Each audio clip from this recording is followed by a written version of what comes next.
Today, we're diving into something really fascinating and honestly pretty misunderstood. We're talking about the architecture of emotional numbness. Okay, I want you to just think about this for a second. Some people, they just don't feel sad. And it's not just sadness. They don't really feel happy either. What they feel is, well, nothing. And, this whole state of being is way more common than you'd probably guess. So let's unpack what's really going on here. The official term for this is, you guessed it, emotional numbness. But here's the really important part, the thing we have to get right from the start. This isn't some kind of defect. It's actually a form of protection. It's not a sign that someone's broken. It's a sign their mind is desperately trying to shield itself from something. So you might be wondering, how does a person even get to this point? Well, let's get into it. Section 1, a mind on defense. We're going to look at where this all comes from. Okay, so the root cause, it almost always comes down to one thing: past emotional overload. Just think about it for a second. Nonstop stress, a really deep disappointment, a huge loss, or just getting hit with emotional pain again and again. Our nervous systems can only take so much, Eventually, it gets so overwhelmed that it hits this kind of tipping point, and shutting down feels like the only move left. And this really gets to the heart of the matter. This is not weakness. It is pure psychological self-defense. The brain literally makes a calculation and decides, you know what? Feeling nothing is way safer than feeling all of this pain. It's a seriously powerful survival strategy, even if it comes with a heavy price. All right, so that's the why. But what about the how? How does the mind actually pull this off?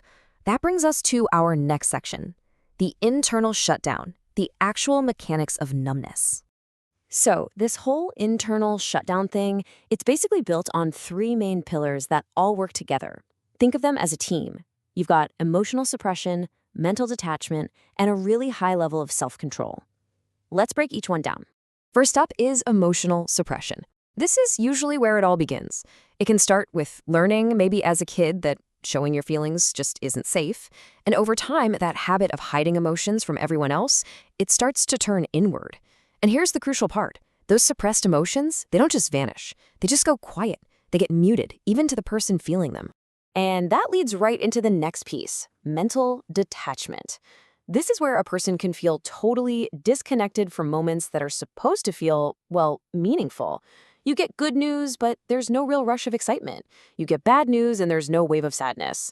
It's like their mind is there, physically present, but emotionally, it's a million miles away. It's a way to get by for sure, but man, it comes at a cost. And that brings us to the price, right? The cost of that third pillar, extreme self-control. To the outside world, this person looks calm, stable, totally in control. But the hidden cost is huge. The same wall that blocks out all the bad stuff, it also blocks out the good stuff. Joy, excitement, passion, none of it can get through. And what's left is often just this persistent, hollow feeling of emptiness. Now, I know this all sounds incredibly bleak, but there's another layer to this story, a really human one, that we absolutely have to talk about. And that's what our third section is all about, the silent wish to feel. Which brings up a really big question, right? Do people in this state actually want to feel this way? And the answer, which I think surprises a lot of people, is a hard no. Absolutely not. Even if they seem apathetic or cold on the outside, most people who are emotionally numb desperately want to be able to feel again. And that right there is the deep inner conflict. Of course, they miss excitement. They miss real connection with people. They miss that feeling of emotional depth. But their mind, that little security guard that's been on duty for so long, is still super cautious. Because it knows that opening the door to feeling joy also means you're opening the door to getting hurt again. It's this incredible, frustrating psychological stalemate.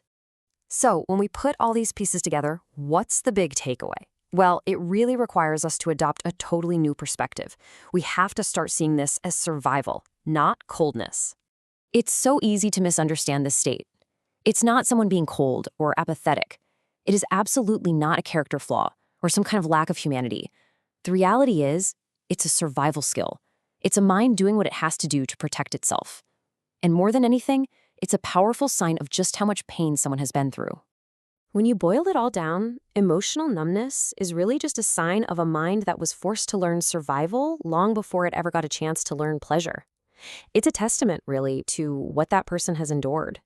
It tells a story that, at some point in their life, feeling nothing was probably the only thing that allowed them to keep going. And that leaves us with one last question to think about, something to really chew on. If feeling nothing is a shield, what does it take for someone to finally feel safe enough to put it down?